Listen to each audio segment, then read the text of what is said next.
let you do it anyway.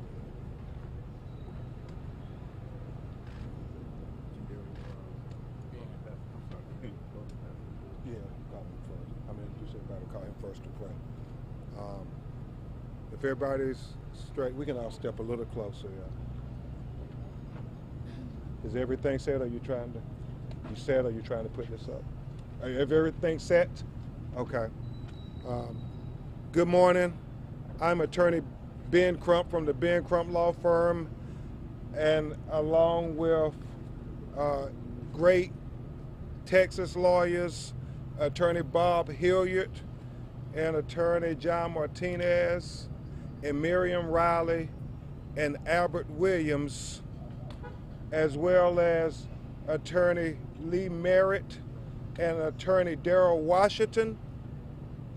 We have the distinct honor of representing the family of Pamela Shante Turner.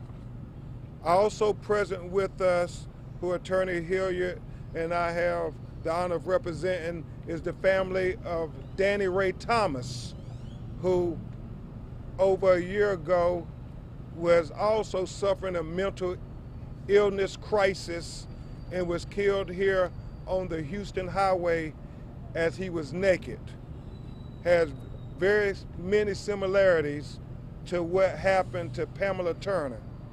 And we are so fortunate to have the family of Botham Jones, who attorney Washington and attorney Merritt, and I have the honor of representing, who was killed in Dallas, Texas, in his own apartment by a policewoman, who also claimed to be off duty, very much similar to what happened in this tragic killing of Pamela Turner.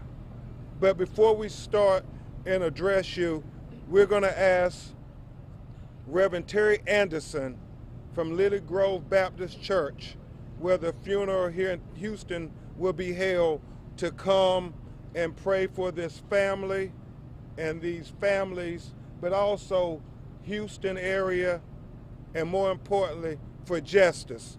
Reverend Anderson. Shall we pray?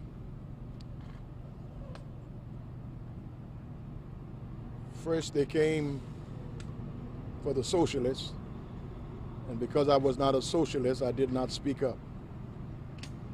Then they came for the trade unionists, and because I was not a trade unionist, I did not speak up.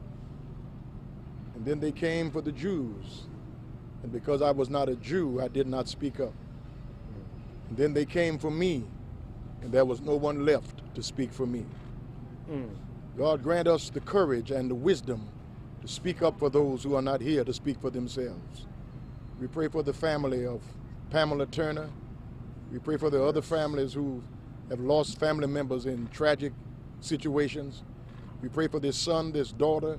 Yes. We pray that you'd give these attorneys wisdom and guide them, Yes, Lord, with your faith, with your courage for the living of these days. Strengthen us. Give us the wisdom here in the city of Houston to do justly, to love mercy, and to walk humbly with our God. Yes, Lord. In the strong and worthy name of he who loves our souls, even Jesus Christ. Amen. Amen. Thank you, Reverend Anderson. I would be remiss if I didn't acknowledge Miss Marion Tolan and Robbie Tolan, who you all know was shot in Bel Air, Texas, on his front line. Case went all the way to the United States Supreme Court and had a precedenting decision on police shootings of unarmed people of color. With that said, I want to introduce to you the daughter and the son of Pamela Turner, which is Chelsea Rubin and Cameron January. Also present is her sisters, Tracy Frazier and Anquinette Dorsey James. And you will hear from all four of them this afternoon as they tell you who Pamela Turner was. Make no mistake about it. The Baytown Police Department sought to criminalize Pamela Turner. Her family comes here this morning to humanize Pamela Turner. They wanted to criminalize her to try to justify this unjustifiable execution. You know, Pamela Turner, as you will hear from the people who knew her best, people who knew her all her life, will tell you she was one of the most kind, good-hearted people you would ever meet. They're going to tell you about the human being, Pamela Anderson, about the sister, Pamela Turner, forgive me, about the mother, Pamela Turner. They're going to tell you about the new grandmother, Pamela Turner. They're going to explain to you about how Pamela Turner, the day after Mother's Day when she was killed, executed, some may say, youngest daughter had only 2 days earlier given birth to her granddaughter London, and how she had just been released from the hospital that day and was going to see her mother, and how her mother was executed that night and never got to see her new grandbaby. They're going to tell you about the mother she was, how she worked for 20 years as a unit coordinator at the San Jacinto Methodist Hospital in Baytown, Texas. How they're going to tell you how she was diagnosed with schizophrenia in 2005 and how she struggled to overcome her mental health issues and to continue to work for another 5 years so she can take care of her 8-year-old daughter and her 12-year-old son, along with Mr. Rubin. They're going to tell you about how even though she had this mental illness and she struggled with it, you're going to hear from her sisters, she never let it defeat her. She always had a positive outlook. In fact, the very night that she was killed, it is believed by her family she may have been having some mental health crises occurring, and what she would often do, she would go around picking up trash in the community, taking it to the dumpster, and all the neighbors will verify that's what she was doing that night when she was assaulted and battered by this Baytown police officer. We feel confident in the days to come, you're going to find out that Pamela Turner wasn't nearly as bad as they try to make her out to be, Reverend Anderson. And you're going to find out that this police officer wasn't nearly as good as they are trying to make him out to be. You see, they will seek to criminalize her so they can justify this execution of shooting her, an unarmed woman, 5 times, point blank range. They have to try to create a narrative to justify this, because other than that, we would say this is America. This isn't a third world country where the police can execute innocent people. So they have to try to justify that. They're going to try to talk about her being this hardened criminal. That's what if you didn't know any better, you would say, oh my God, she was a terrible, evil person. But you members in the media, you get to vet and look at all the court records and see that Pamela Turner, the person who they said had this lifelong criminal history, has never spent more than a day and a half in jail on what all the lawyers would tell you is very, very questionable misdemeanor charges. I mean, it's charges that are somewhat laughable. She was arrested for window peeping. She was arrested for obscene language. She was arrested for public intoxication, which her family disputes. They believe she was having a mental health crisis, and it is so ironic that this happens to be Mental Health Awareness Month in America. So if there's anything good that can come out the senseless killing of Pamela Turner, it may be that we have a greater conversation about how we treat people who are struggling with mental illnesses, just like Danny Ray Thomas, and most importantly, how the police should interact and how they should be trained with people who are dealing with mental illnesses. Just because you are black and you have mental illness shouldn't equivocate that you should receive the death penalty. And that is not America. They also said she was arrested for unreasonable noise. She was arrested for simple assault. She was arrested for theft under $100.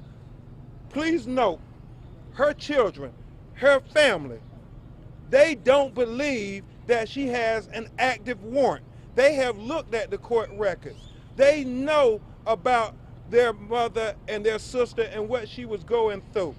They have checked the Baytown city records and they don't see an active warrant. They believe Attorney Washington and Attorney Merritt that this was pretextual to try to justify the unjustifiable killing. They're now starting to have re-engineering justice. That's what's going on. So you all check the record, and we welcome you. We invite you. Please vet her.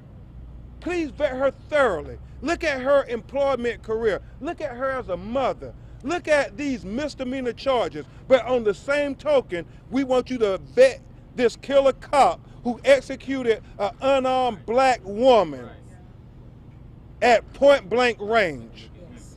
Yes. Vet him as well.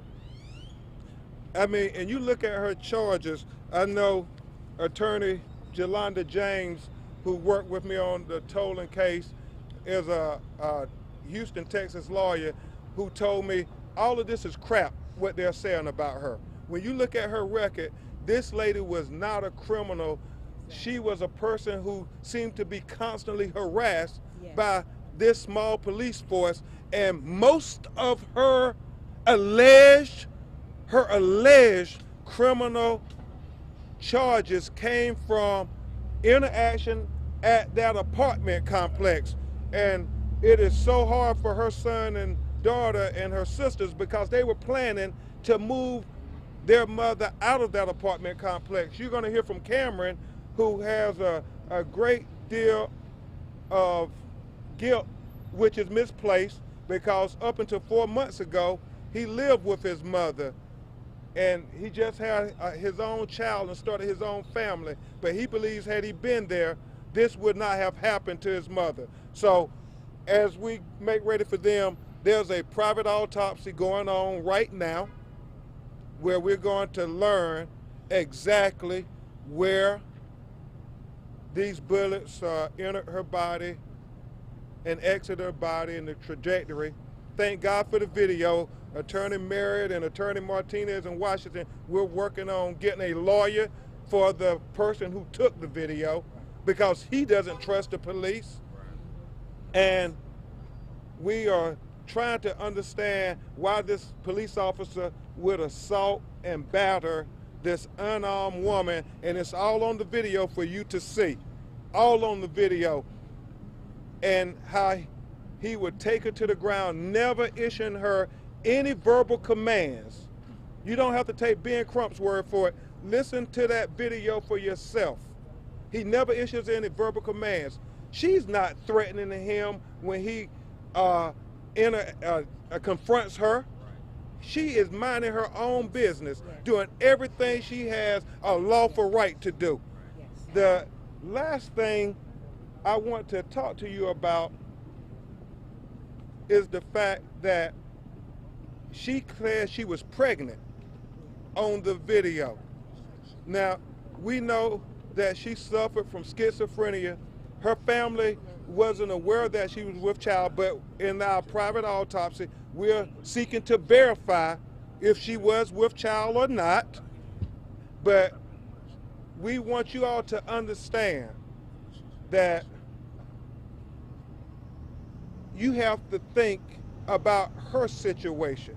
This is a woman who's struggling with schizophrenia. Her daughter just gave birth to her granddaughter. Maybe she's having a moment of channeling her daughter. We don't know. Maybe she is trying to protect herself and say things that will prevent this police officer from further battering her. And so she says, I'm pregnant.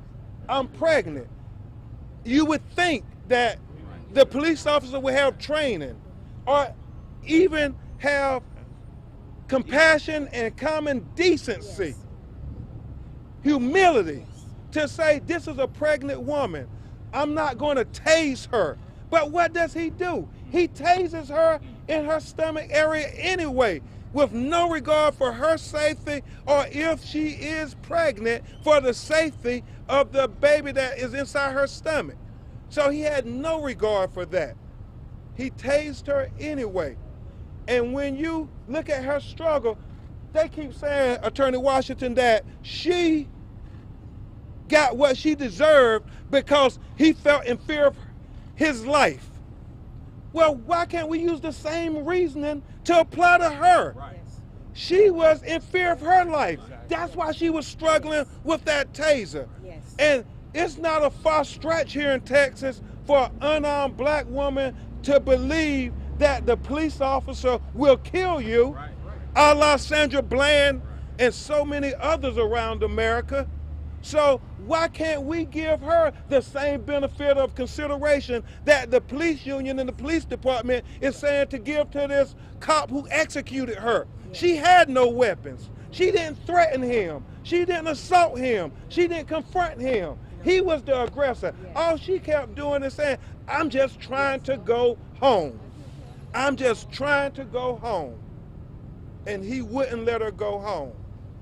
And we question whether or not he was actually tased. We are demanding that they release the body cam video as well as the video surveillance at the apartment complex. We have retained the videographer who's going to be an expert to analyze every detail of that video. But we know that he executed her and it was completely unnecessary, unjustifiable, and unbelievable even to this moment. Chelsea was just saying she still is in shock. She cannot believe her mother was killed. They knew who her mother was. They knew her mother had mental illness.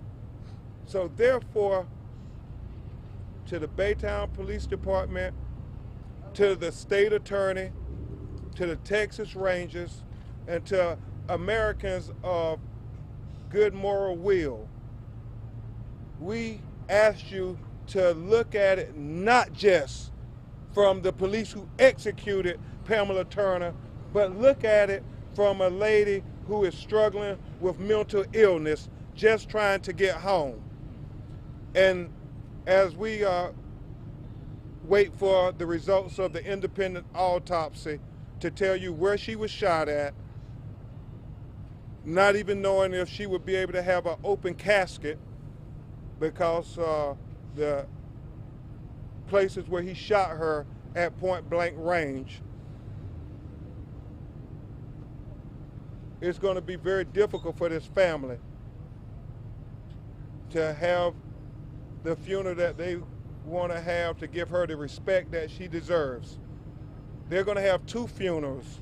They're going to have a funeral here in Houston, Texas on Thursday at 12 noon. That's going to be officiated by Reverend Al Sharpton and Reverend Terry Anderson, who prayed earlier at his church at Lily Grove Baptist Church. And then they're going to have a second funeral at their hometown where their family lineal descendants all hail from, and that's Fayette, Mississippi, on Saturday at the high school auditorium in Fayette, Mississippi. Yeah, please understand that even though there are some lawyers here who are going to speak to you, you're about to hear from the family. And they're dealing with the worst nightmare they could ever imagine. So please take that into consideration when you hear from them. Okay. Yeah. Okay. Cameron, you want to thank for your mom? Okay, certainly.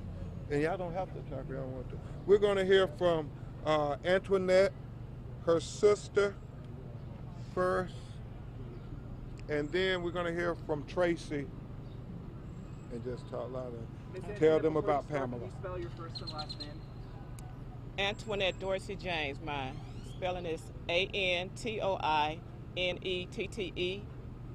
Last name Dorsey James, Dorsey-James. Thank you, ma'am. I'm more like Pamela's second mom.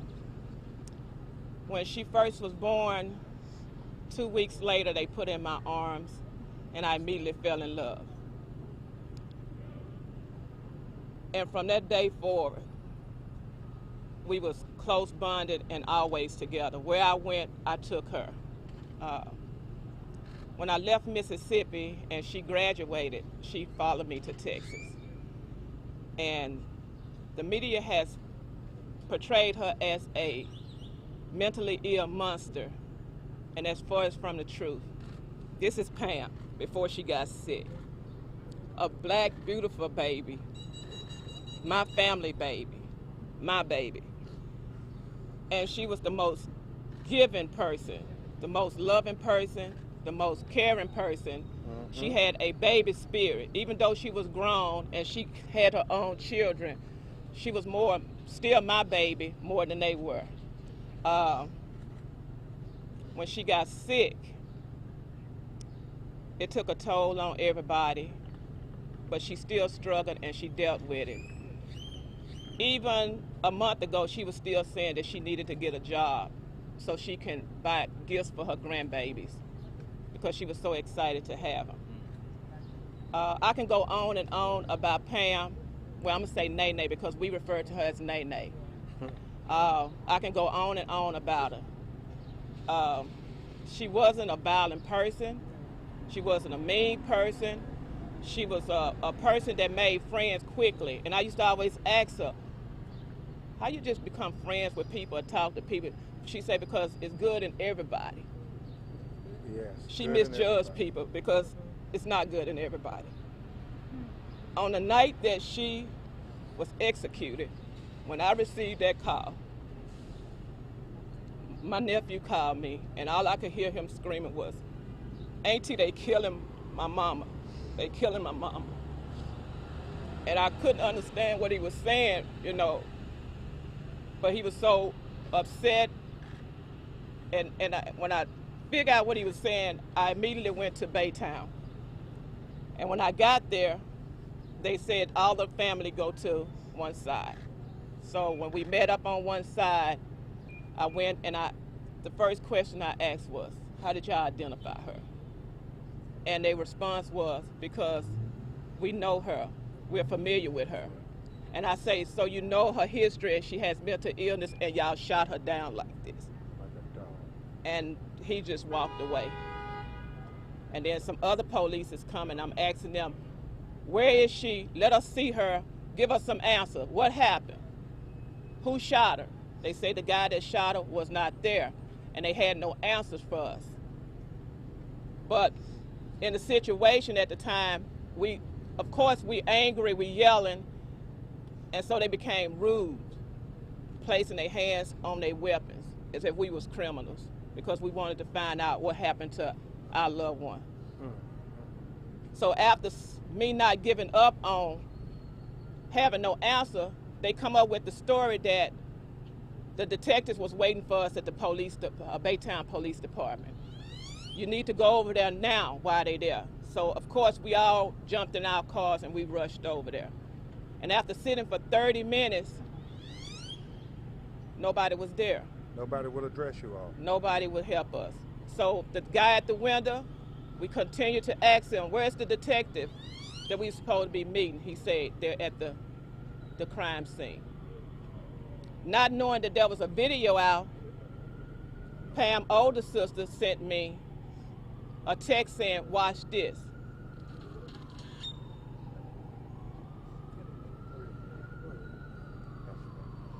Lord, I've never seen nothing like it in my life. The man, he killed my baby. He executed her. He stood there, and all I see was she begging, leave me alone, leave me alone. And he pushed her to the ground. He tased her, and he stepped back. As a police officer, you know, she was not harmed and she never attempted to get up, and he had space in between them, but he opened fire.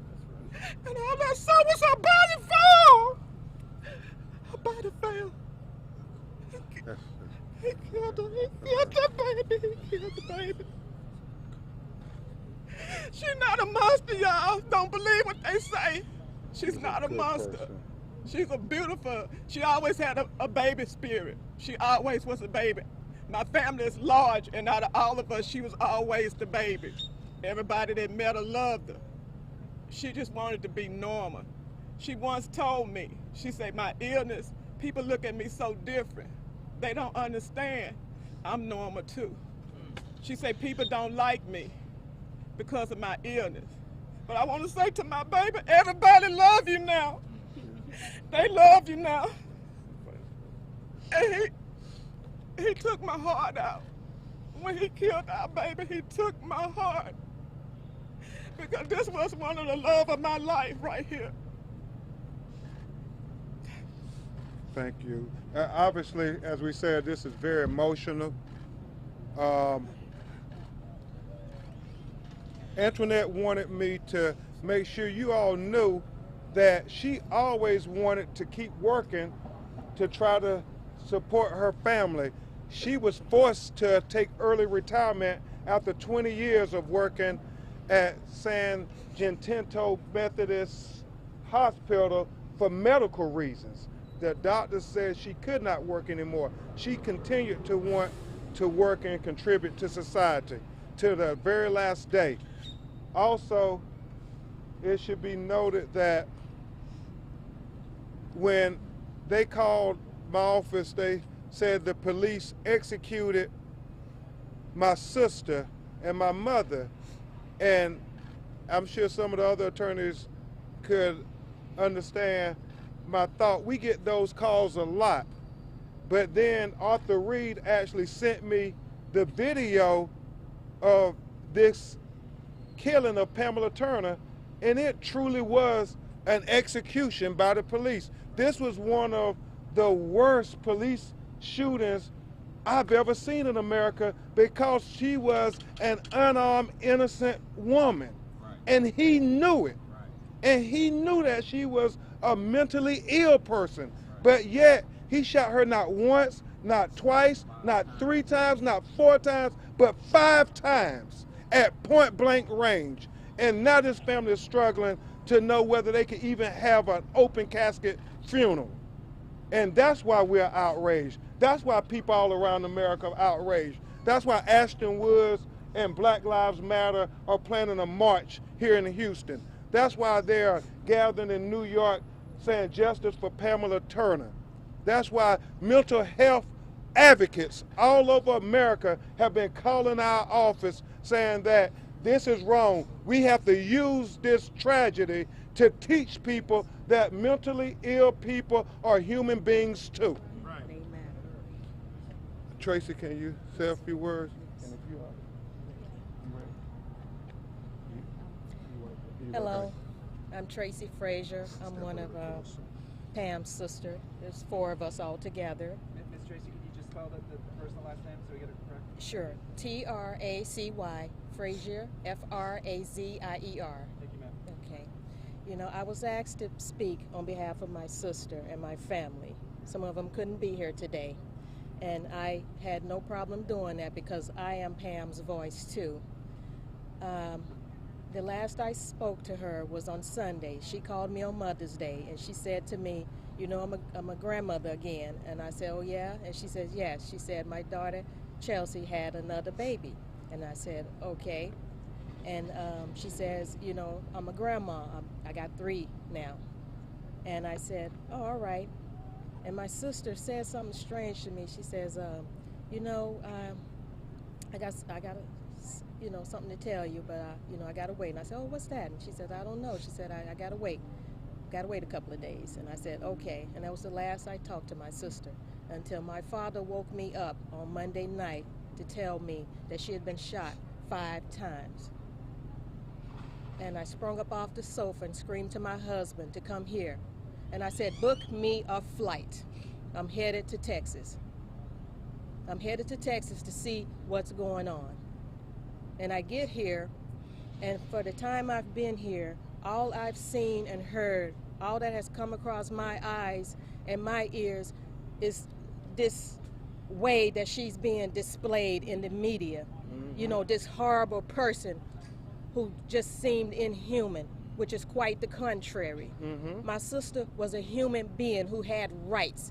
And on that evening, her rights were violated in every possible way that her rights could be violated as a human being first and foremost, okay? That was our family, you know, defenseless, helpless. I could only imagine, we could only imagine as her family what was going through her mind when that monster stood over her while she was there defenseless, unable to defend herself, and supposedly had a taser in her hand, and that justified him offloading on her 5 times while she laid there. I could only imagine what she was thinking. I could only imagine, and it just broke my heart. I heard the shooting. I could not look at the video. I could not stand to look at it because I'm already full of anger and rage at the fact that Steve Doris stood on TV and said this monster was justifiable in what he did to my sister. There was nothing justifiable on what this officer did to my sister. Nothing at all. He disrespected her from the moment he pulled up and stood in front of her and started to disrespect her and deny her rights as a human being. Pamela Shante Turner had rights as a human being. She had rights, okay? Make that known. Her family is saying to you, she had rights, okay? And she did not deserve to be killed and murdered in the way that she was. Okay, you can say whatever you want, you can put whatever pictures you want on the news, social media, all you social trolls, let it be known, we don't care. We're coming strong. Amen. We don't care what you say about Pamela Shante Turner, because she was our family. We know who she is. We know that. Okay? Sometimes think twice before you get on the news and on the media making comments when you don't know all the facts. Exactly. Okay? Exactly. Good job. And to the officer who stood over my sister. Monster. Yes, monster. Who stood over my sister with all that power, all that rage, all that misconduct. We're coming for you. You just wait. We'll be there. You hold on.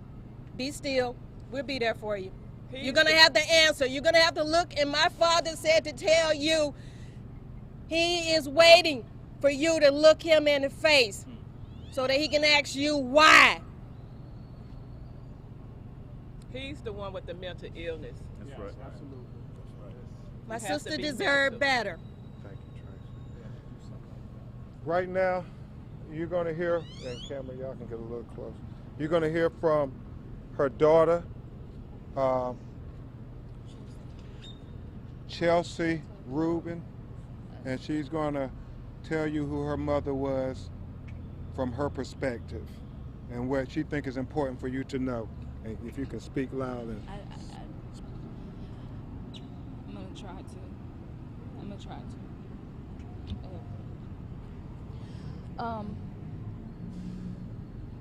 My name is Chelsea Rubin. I'm her daughter.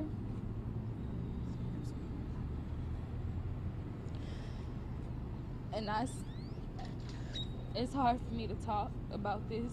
I don't know what to even say. I still can't believe my mom isn't here.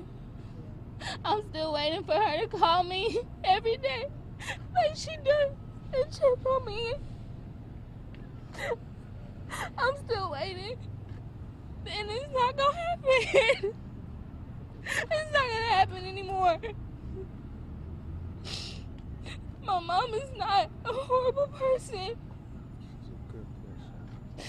She's so loving. She's so caring. She did anything she could for us. Anything, even when she couldn't do, she'll make a way. She would make a way. And she always made sure we had everything we needed. You know. She worked all her life to try to make sure her kids didn't go without. She worked the night shift, 12 hours. She's supposed to work 4 days on, 3 days off. But she would do overtime so she could make sure we had.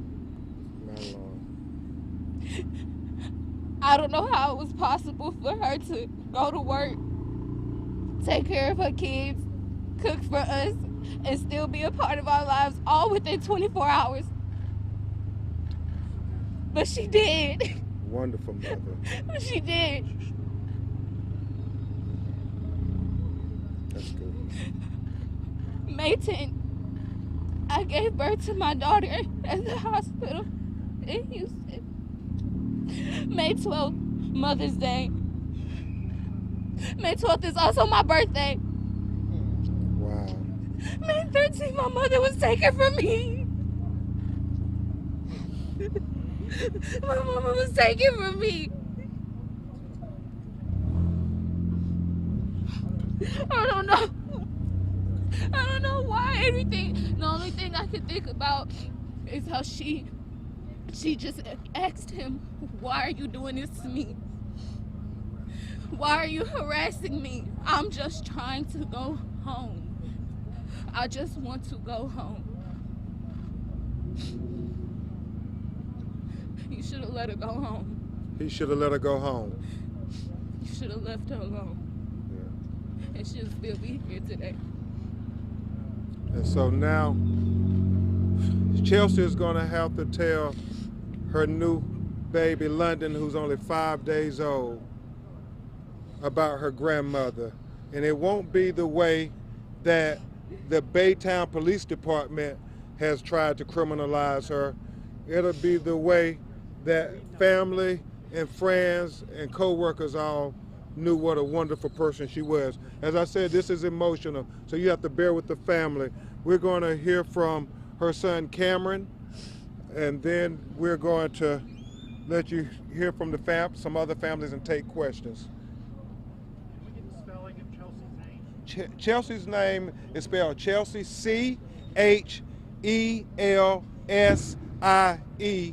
Rubin, R-U-B-I-N. And also Chelsea's father, Mr. Rubin, is present with us also. Before Cameron starts, can we get the spelling of My name is Cameron January, C-A-M-E-R-O-N, January, J-A-N-U-A-R-Y. All right. First most, my mother, she was not an evil person. She was not a criminal. And I won't stand here and let y'all make her look like that. She was giving and caring. She would give you the shirt off her back, and she wouldn't even have to know you. There was plenty of times I had to tell her, stop giving stuff away because you barely have stuff. But she still did it. I had to find out my mother was murdered from a video. I didn't receive no phone call. And then they didn't want to tell us how it was done, or they didn't want to give us no information about it. So I had to sit there and replay this video of my mother getting murdered. Murdered. And over and over.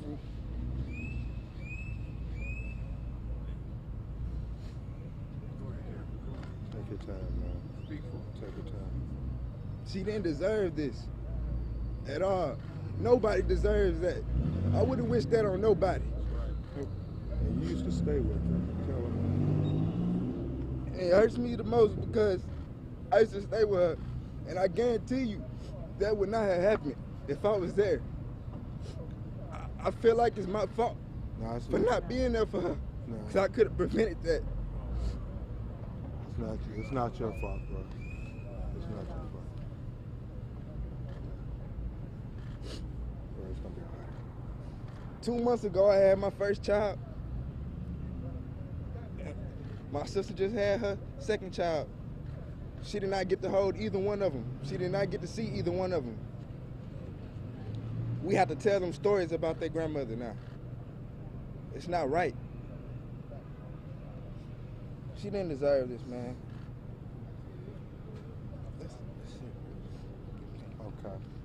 Okay.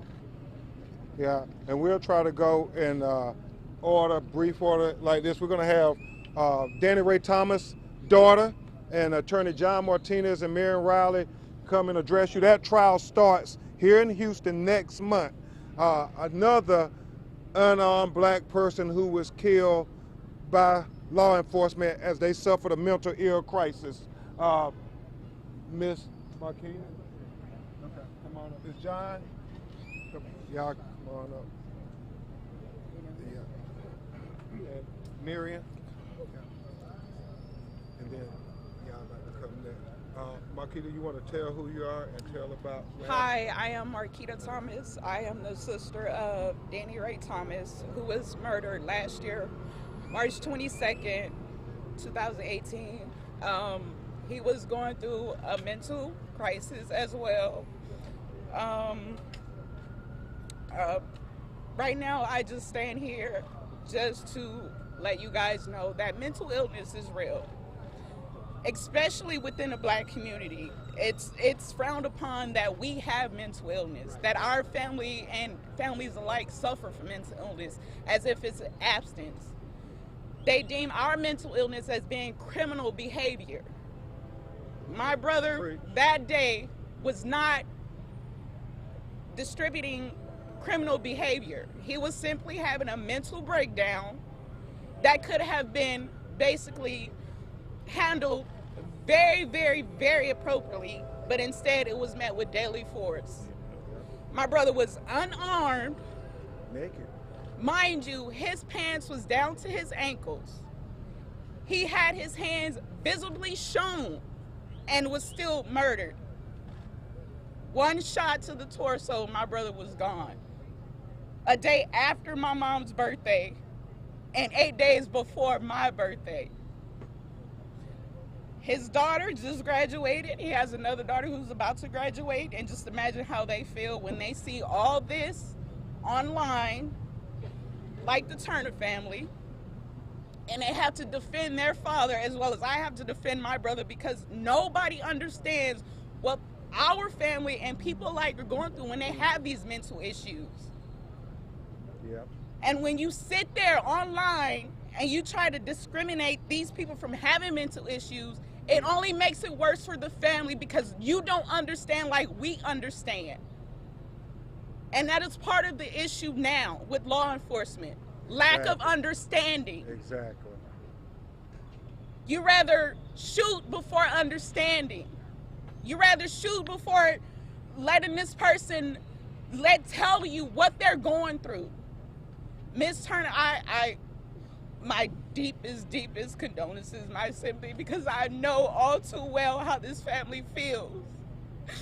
I know all too well how this family feels, and it is so sad that our family, our people are being met with deadly force. And we see so many other races being handled with care. Why can't we not receive the same thing? We are all humans. Can we all be treated equally? Yes, we can. Yes, we can. Yes, we can. Yes, we can.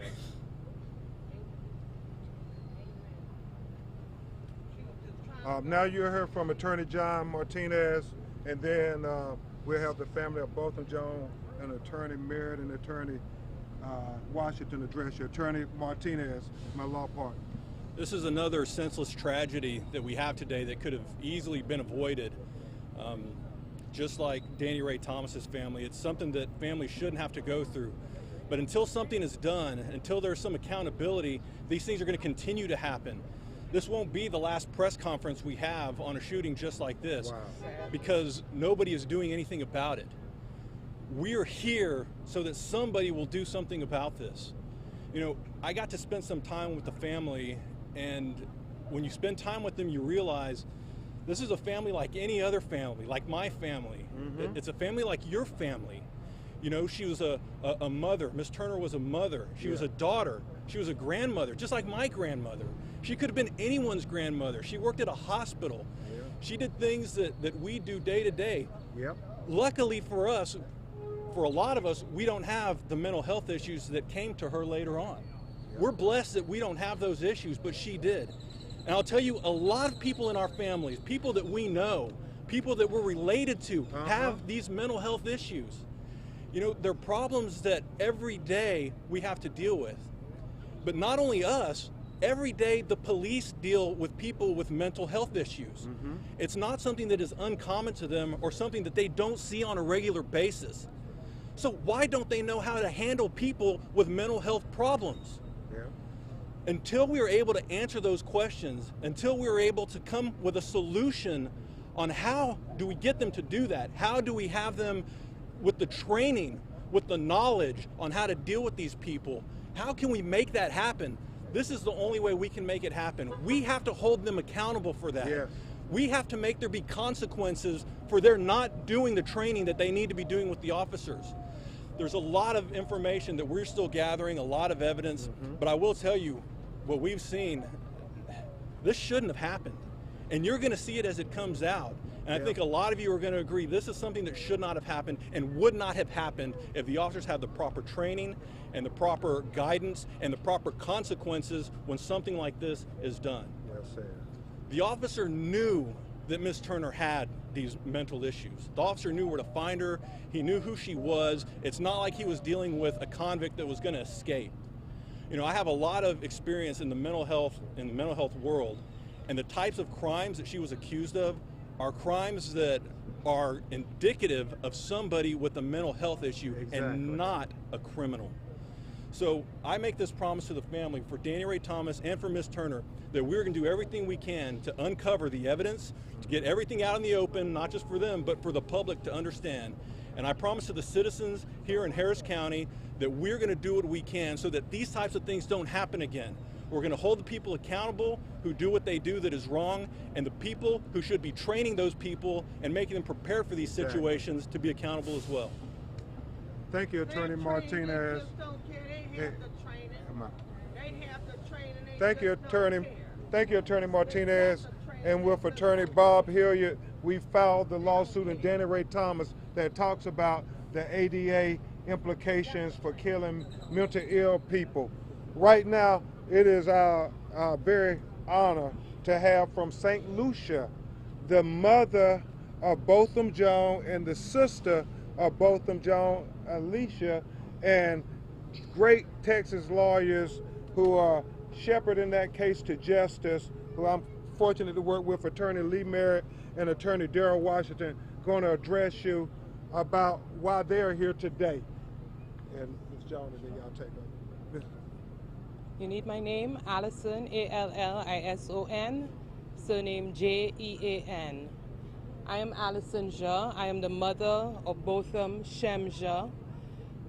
He was violated and murdered in his apartment on the night of September 6th, 2018. My daughter received a call at 12:38 a.m. on September 7th telling her that he was shot in his own apartment. I am here coincidentally in Texas to attend a Racial Unity Leadership Summit, which is being held in his honor in Dallas. And I thought that learning of the murder of Pamela Turner and the similar circumstances under which she was murdered, we decided to fly down to stand in solidarity with her family, because we know the pain that the family is going through. Although it's almost 8 months since my son was murdered, not a day passes if we do not feel the pain of his loss. This is a life-changing experience. And to the family of Pamela Turner, I cannot tell you be strong, because even that advice that I received myself was offensive. It's not about being strong. It's about having to hold on and having to stand up for the family member who was violated, who was brutally murdered, who was senselessly killed for no reason. So we have started and tried, we're trying to use Botham's positive energy and created a foundation in his name. In that foundation, we have as one of our objectives to stand up and advocate against police brutality. And this is one such case that we believe is one of police brutality. Exactly. So we would like from the foundation to give assistance to the family, a small monetary contribution to pay for the funeral expenses and other expenses that the family would have to meet. And we would also pledge our emotional support. I'm going to be giving them my telephone number so that they can contact me if they need a shoulder to cry on. Regardless of how far I am away from them, I am here to lend support because I know how they feel. I look at the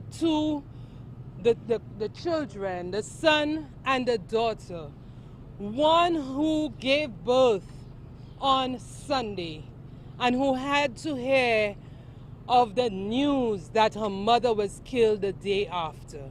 Not even a chance was given for the mother, for her mother to see her grandchild. We need to tell the police officers and those who are involved in shooting down human beings that they do not only shoot one person, they actually shoot an entire family, an entire community. And in my case, in St. Lucia, with 170,000 people, they've killed our entire society because all St. Lucians are devastated by the death of my son Botham. So we need to have that unity. Police officers are doing their duty, and I respect what they're doing because they're there to protect and to serve. But I believe that in some cases there are some bad ones who are simply hunters and belong in a jungle to hunt down the wild animals and those that cause trouble in the jungle, not to be out on the streets trying to kill human beings. I want to say to the family of Pamela Turner that we are with you. Our entire family is with you.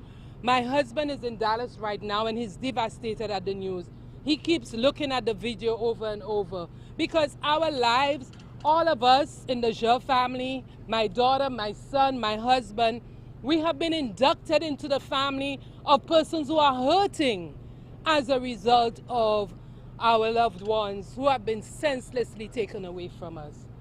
So I say to you that you have a family in us, and feel free to reach out to any one of us when you want a shoulder to cry on. Thank you.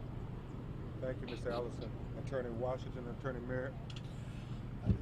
Yesterday we learned that the Texas Rangers are taking over the investigation into the murder of Pamela Turner. The Attorney Washington, Attorney Crump, and I and the Jean family have had some experience with that recently, as the Texas Rangers came in and took over the investigation of Officer Amber Geiger, who murdered Botham Jean. We are imploring the Rangers to do a fair, thorough, and impartial investigation, and we're imploring the community to participate in it. However, our experience has taught us that when you allow law enforcement to investigate law enforcement, they often conclude justification when there can be no justification. That was our experience with the murder of Botham Jean, who was alone in his own home, watching Thursday night football, when someone burst into his apartment and shot him to death. The Texas Rangers somehow found that that was justifiable. Luckily, we had a district attorney who departed with their conclusion. And despite their recommendation, she moved forward in Dallas County with murder charges. And she presented a strong case for an indictment for murder to the grand jury, who agreed and came back with a conclusion that the officer's conduct was consistent with murder, and she will be on trial for murder and convicted for murder in September. All right. We're demanding that the Harris County District Attorney, Kim Ogg, shows the same dedication to justice. We are demanding that Kim Ogg complete an independent investigation that runs parallel to the investigation of the Texas Rangers. So far, the investigation that's taking place in Baytown, the so-called investigation that is taking place in Baytown, has presented a false set of facts. It's presented a false conflict of the officer's life versus Pam Turner's life. Pam Turner, the 44-year-old grandmother, unarmed, who was picking up trash in her community, versus an 11-year veteran with weapons, with tasers, with mace, with a firearm, with all of his training and his background knowledge of this woman's mental health disease. It wasn't a choice between life and death. It wasn't his life or hers. It never was. It was a false narrative that has been created. I had a chance to travel to the Brixton apartment complex where Ms. Turner was murdered yesterday, and I spoke with witnesses that we will be turning over to the district attorney's office, who described the initial encounter, and they let us know that Officer Juan de la Cruz, the murderer of Pam Turner, Officer Juan de la Cruz took it upon himself to immediately engage in violence. His first command was so violent that it caused the person who was recording to turn on his camera, because he felt that something was about to happen, just by his level of aggression. When he instigated this incident, he created the tragedy that we're here for today. It wasn't a choice between his life or hers. It was his decision to take the life of an unarmed, ailing black mother. And for that, we demand that this Harris County District Attorney Office take action. I would say, and I would say that there are people who have begun to describe the injuries of Miss Turner, and that there's plenty of evidence out there that this was not only unconstitutional, but it was over the top. It was unnecessary. It was an excess force.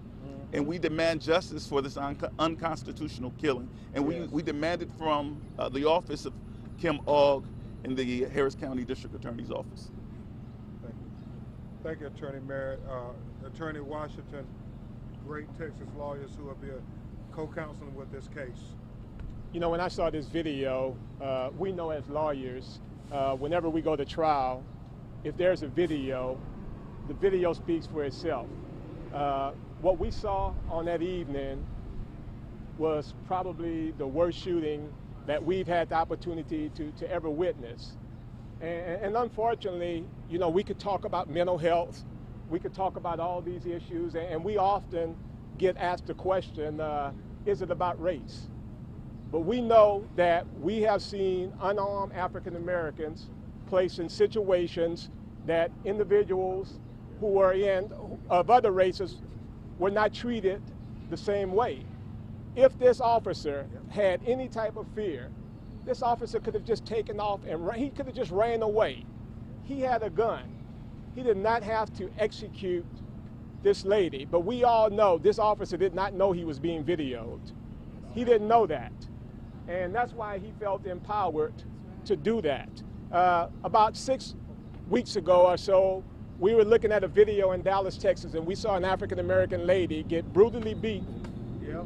And we say, how can somebody treat this lady like this and it only impacts the African-American community? Mm-hmm. It seems like whenever we have someone African-American who's killed, we have to spend hours with the media trying to describe the type of person that the victim was. And we should not have to do that at all. We saw recently a case in Minnesota when a black police officer killed a white lady. They did not have to spend hours in front of the media trying to justify, trying to explain how the lady was, how good of a person she was. What the media focused on was how bad of a police officer the guy was who killed her. And this is what we should have here in Baytown, Texas. What Chief of Police Doris did was an abuse of the national standards. How can you come out after one day and make a determination that what this officer did was justifiable? It is no way, it was not a transparent investigation. It's totally unfair, and it's unfair to the family. What we know is when you're looking at an excessive force case, what matters the most is what happened at that moment that officer used deadly force. That officer was not in fear of his life, and that officer was not trying to protect anyone else when he shot. When he shot 5 shots. So we're going to continue to press. Sadly, this family has to deal with this, but we want you all to know that we're here to stay, and we're going to fight as long as we can, and we hope that the Harris County District Attorney's Office intervene in this matter and do their own independent investigation, because we know experience has taught us when officers investigate officers, the results generally aren't good. But we know that if this officer made a statement saying that there was a warrant that he needed to issue on that night, what it tells us is that he knew who this individual was. And if he knew who this individual was, he should have known how to treat this person. And what we saw was cold-blooded murder. What we saw was a lady who had to say that she was pregnant in order to get this bad police officer off of her. Unfortunately, it didn't work. So we hope that we're going to get justice here in Harris County. Thank you. I don't Thank you, Dara. Thank you. I was prosecuted by the state of Texas. Hold 1 second. We're about to finish. Courthouse right there when I was attacked by Bobby Jean Harper. And how could the state of Texas prosecute me behind a white boy that raped a 14-year-old little girl? If we'll talk to you in a little He was a while. registered sex offender, but you could prosecute an innocent woman and send her to jail and send her to 2 crazy hospitals. Man, we want to finish up here. I'm looking for one of y'all lawyers because Thank I you. got a story. We got that you. Happened 9 years Okay, ago, let us finish and we can get to I you. used to work for the police Okay. department. I'm through. I Okay. want you too. Thank you. I need your call. Yes, ma'am. Yes, ma'am. I want you to represent me against the state of Texas. Okay. We have just 2 more people to speak, and then we're going to bring the family back up and try to answer your questions. This is Marion Tolan, a lady who went to the United States Supreme Court after her son was shot on her doorstep and won unprecedented historic victory. for justice against police brutality and excessive force. And then you're going to hear from a representative from Congresswoman Sheila Jackson Lee, and then we'll entertain your questions. Good morning. First, I'd like to say that this family's life will never be the same. When our family went through this, it was over 10 years ago.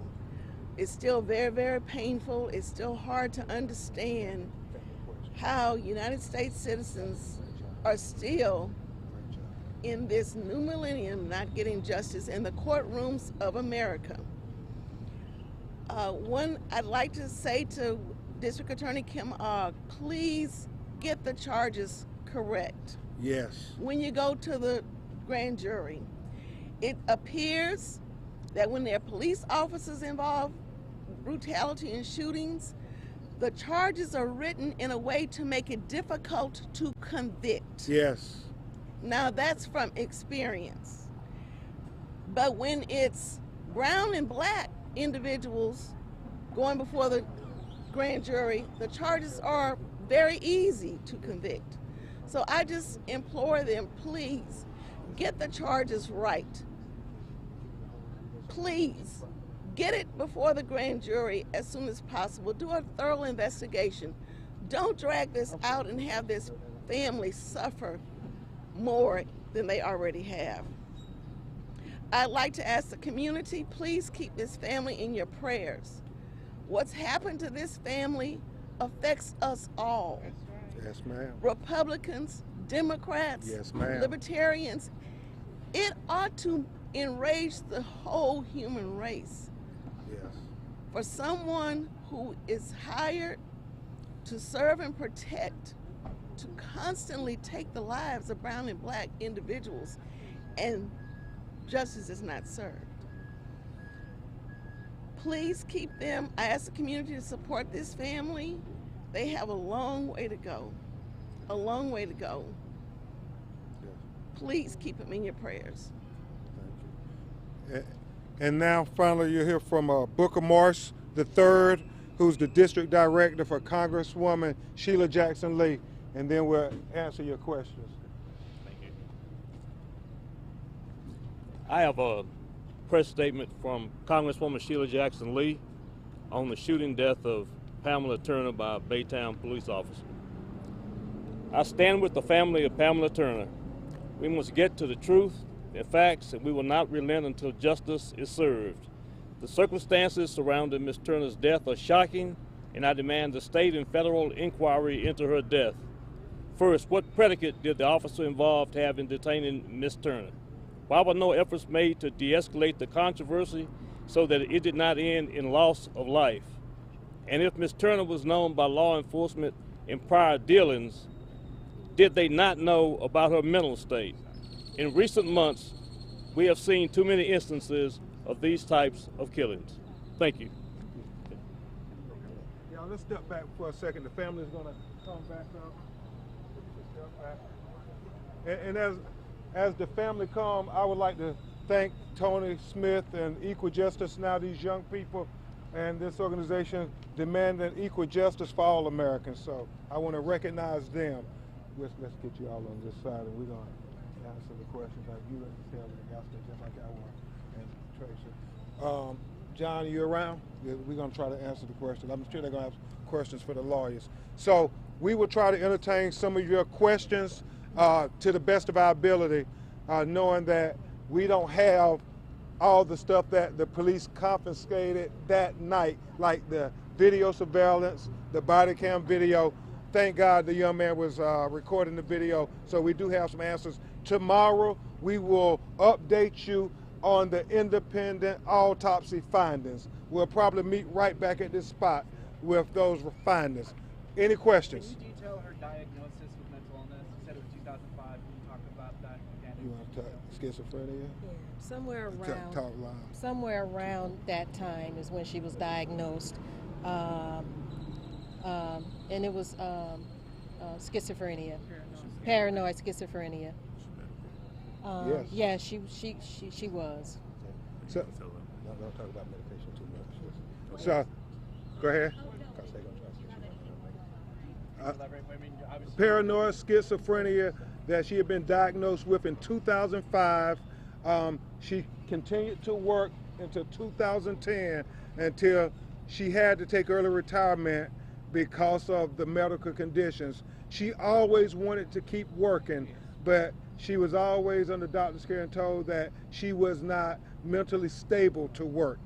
And as Attorney Merritt and Attorney Washington was discussing, as she would often do, she would go around and pick up paper in the community. Everybody in the community would say, there go that lady with the mental health, picking up paper, taking it to the garbage. So this wasn't something uncommon. She was a lady who had mental health issues, and what she needed was a helping hand from the police officer. Instead, she got 5 bullets. Can I ask, what type of treatment was she receiving for this? Was she on medication, or had she been seeing the doctor? She was on medication. She saw doctors, and we know without a doubt she had been diagnosed with schizophrenia, and the police department in Baytown all knew it. They knew. So, next question. As far as that goes, I know you mentioned that you're still waiting to hear more from the police department. What conversations have taken place, if at all, about the police department's knowledge of her mental health history with you guys? Come on, Chelsea can do it. Yeah, let Chelsea step back. Let's take your time, dear. When we went to find out what happened to my mom, I spoke with an officer named Officer Shinavert of Baytown Police Department, and I asked him personally,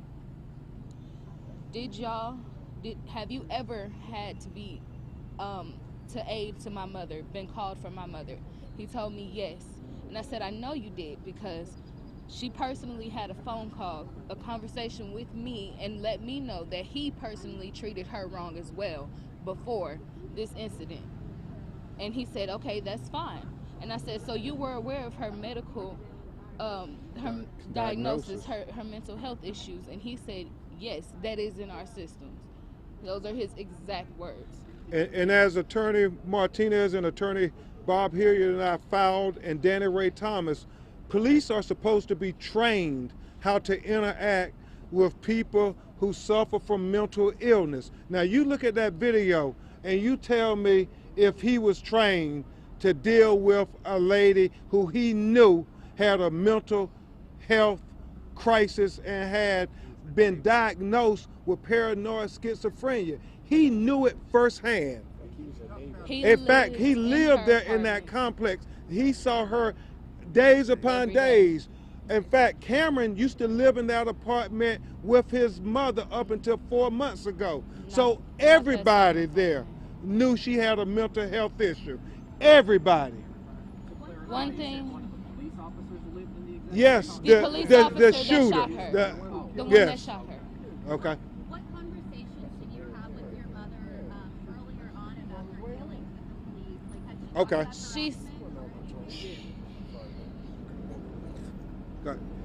She's specifically informed me of that officer personally coming to her house dressed in casual clothes. She told me he had on cargo pants and a gray t-shirt, and his gun was on his hip, and he threatened to take her to jail because of her mental illness and the episode that she was having.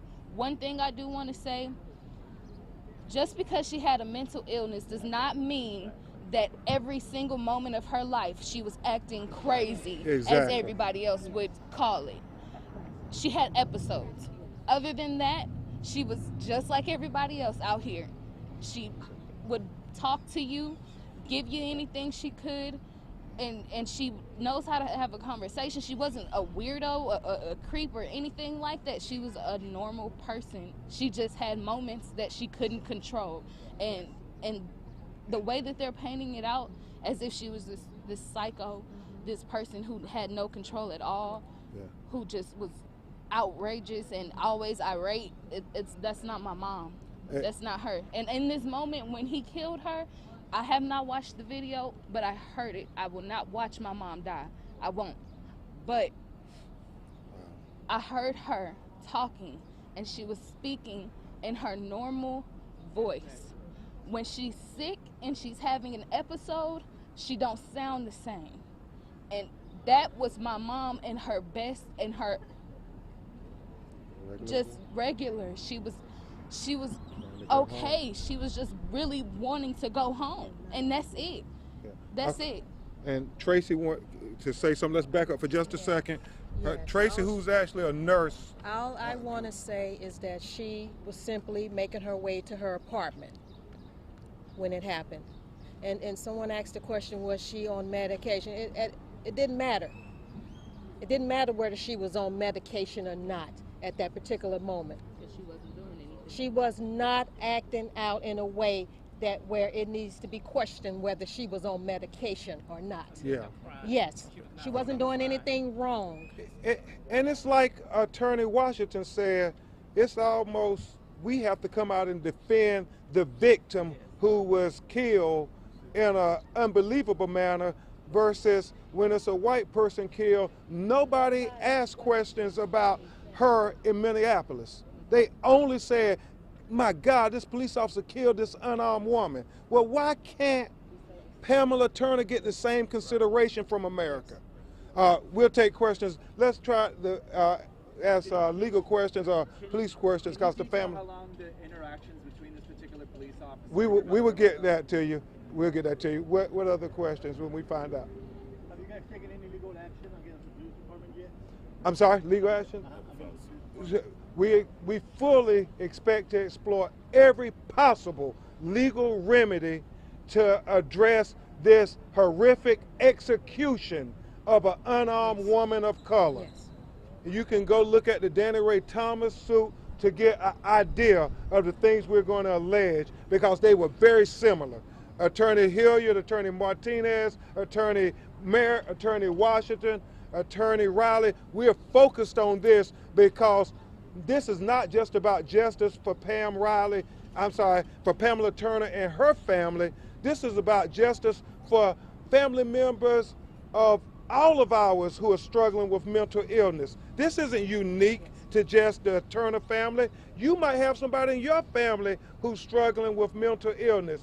And I pray for you, if the police encounter them and don't give them the consideration and execute them like they executed Chelsea and Cameron's mother. How long did she live in that apartment complex? Cameron, how long did she live in that apartment? She lived in the apartments for 4 months. She just moved there in December. She only lived there for 4 months. December, was she talking about this particular police officer? Yes. Say what? Yes. Since December. Yes. Within a matter of 4 months, they killed my mom. 4 months. Okay. Any other questions? The funeral is on Thursday at 12 noon at Lily Grove Baptist Church. And we'll get the address to you all. And we will give you an update tomorrow on the findings and conclusions of the independent medical examination. We will hopefully be able to definitively answer the question whether she was pregnant or not based on the independent autopsy. And understand, from our perspective, the family and their attorneys, it really doesn't matter. The only thing that matters when we get that answer is whether the charge should be a double homicide or homicide charge both. Has the body been turned over to the family? The family has gotten the body, is getting the body today. Yes. Ben, one clarification you want to make, it does matter the fact that she said that she was pregnant, even if it turns out that she's not. It tells you the state of mind of this officer, that a lady would tell him that I'm pregnant, and he would shoot her 5 times. So when you're reporting about this, it does matter that this Baytown officer did not care that she was pleading that she was pregnant. He continued to shoot anyway. That was the hatred at the highest level that we've ever seen. And I didn't get your first name. it's Daryl, D-A-R-Y-L. Okay. Could I ask how old children are? Yes. 22 years old, 25 years old. Okay. And the address for Lily Grove Baptist Church is 7034 Tierwester Street, Houston, Texas. That's Tierwester, Tierwester Street, Houston, Texas, where the Reverend Terry Anderson presides, and he will be assisting Reverend Al Sharpton in delivering the eulogy on behalf of Pamela Turner. Ashton from Black Lives Matter wants to also announce an upcoming event that they're having briefly. My name is Ashton P. Woods, first name spelled A-S-H-T-O-N, middle initial P like Paul, Woods, W-O-O-D-S. I'm with Black Lives Matter Houston. On Saturday, in front of the Baytown Police Department, there will be a protest from 5 to 7 p.m. Everybody is welcome to come out. We are simply demanding justice for Pamela Turner. Point blank and period. This was a black woman, a human being, a mother, a grandmother, a sister, a cousin, someone's child that was taken away.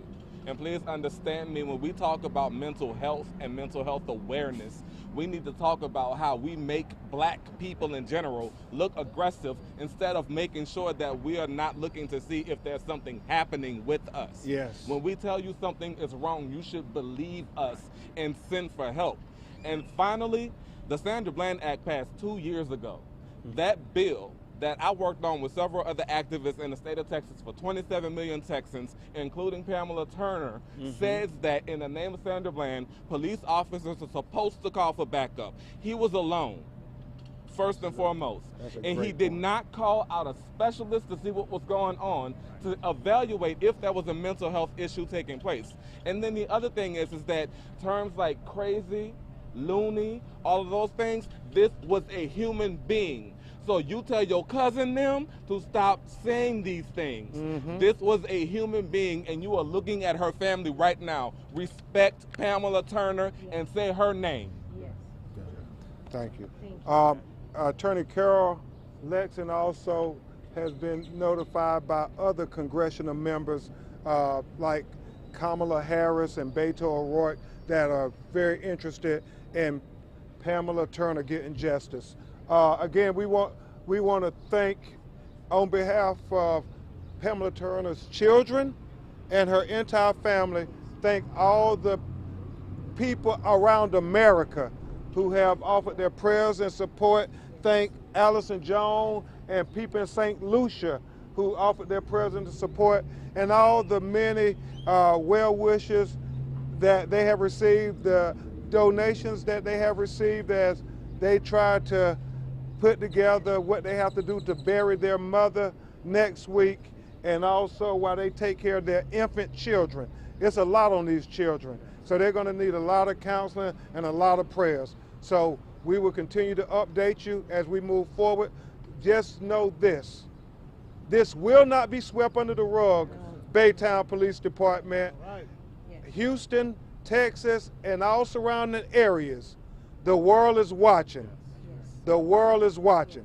Thank you. Thank you. Mr. Crump, will you spell your name? Yes, Ben, B-E-N, Crump, C as in Charlie, R-U-M-P as in Paul. Where can we go to get more photos of? If you go to where the press release came, they have several new photos. As a matter of fact, I will give you the information. You can Jenna Sarkeesian, and you can email Jenna, G-E-N-N-A, at saxmedia.com. That's SACHSMEDIA.com. And the phone number for Sax Media is 850-222-1996. And they have more photos of Pamela Turner. Thank you.